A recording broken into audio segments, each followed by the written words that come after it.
पूरा फेडरलिज्म का यूनिवर्स आपके सामने खुला होना चाहिए, नहीं तो पॉइंट जनरेट नहीं।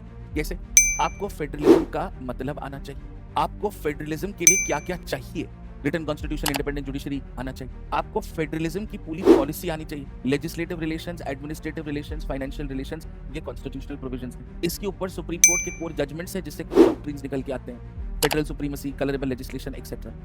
आपके पास फेडरलिज्म से रिलेटेड कुछ बॉडीज के बारे में पता होना चाहिए, finance commission, interstate council, NITI Aayog, zonal council etcetera etcetera. ठीक है, फेडरलिज्म से रिलेटेड मेरे पास कुछ थीमेटिक इश्यूज हैं और मेरे पास कुछ टॉपिकल इशू। थीमेटिक मतलब ये इशू एवरग्रीन, जैसे वाटर, जैसे लैंग्वेज, जैसे big states versus small states, जैसे इलेक्शंस एंड डिलिमिटेशन, जैसे फिस्कल फेडरलिज्म। ये इश्यूज आजीवन भर चल रहे हैं, इनके बारे में बस ब्रह्म ज्ञान होना चाहिए।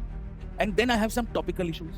These topical issues would mean कि भाई for example Delhi, article 370, article 371, special states, ऐसे ही चल रहा है। स्पेसिफिक इश्यूज जो अभी रिकरेंट है, लेट अस से इशू ऑफ द गवर्नमेंट। अब इससे मैं निकाल पाऊंगा what is generally the evolution of Indian federalism, कैसे इवॉल्व हुआ है। तो इसमें दो पार्ट्स होने चाहिए, पहला नेचर कैसे इवॉल्व हुआ और मेरे क्या फैक्टर्स थे, how has federalism evolved and what has caused federalism to evolve. आप इसको आइसोलेशन में कर ही नहीं सकते। भाई सेंटर स्टेट रिलेशंस कैसे इवॉल्व होंगे, जैसे सेंटर स्टेट इलेक्शंस इवॉल्व होंगे, रीजनल पार्टीज इवॉल्व होंगे, इलेक्टोरल डायनामिक्स इवॉल्व होंगे, कोalition पॉलिटिक्स इवॉल्व होंगे, तभी तो इवॉल्व होगा।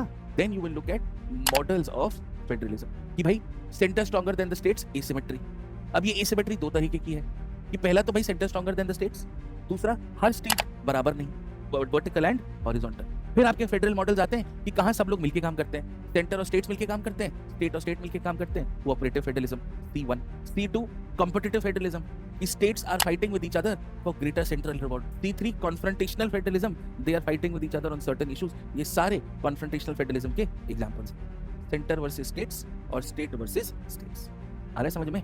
अब अगर वो मेंस में पूछ ले, Indian federal ecosystem is more unitary than it is federal, बने 20 पॉइंट हर टॉपिक में। ये मेरा पूरा टॉपिक खोल के आपको, यहां से शुरू है, यहां खत्म है, यहां से डायमेंशन निकले। ये बच्चों वाले काम नहीं करेंगे कि पॉलिटिकल, इकोनॉमिक, सोशल, कल्चरल, ओह वाह वाह।